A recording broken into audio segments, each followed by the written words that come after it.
দেখতে দেখতে জীবনের অধ্যায় থেকে আরও একটা বছরের পরিসমাপ্তি। 2025-এর দোরগোড়ায় দাঁড়িয়ে যখন পাওয়া না পাওয়ার হিসেব নিকেশের খাতাটা খুলি, তখন বরাবরের মতো পাওয়ার চেয়ে না পাওয়ার সংখ্যাই বেশি। তবে 2025 কিছু দেয়নি ভুল। 2025 কিছু স্বার্থপর মানুষের চেহারা চিনিয়েছে।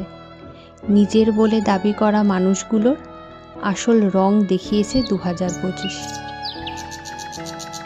2025 আমাকে এটা শিখিয়েছে, সম্পর্ক সবার সাথে ভালো রাখো, কিন্তু আশা কারোর থেকে করো না।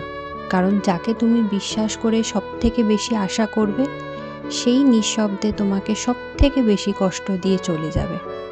তাই 2026কে ওয়েলকাম করার আগে আমার ঈশ্বরের কাছে আমার একটাই অনুরোধ থাকবে, আমাকে এভাবেই শক্ত রেখো 2026-এও, যাতে এত রঙিন মুখোশধারী মানুষের মাঝে আমি আমার আমিটাকে হারিয়ে না ফেলি। এরকমই আমি আমার আমিটাকে শক্ত করে ধরে রাখতে পারি। রাধে রাধে।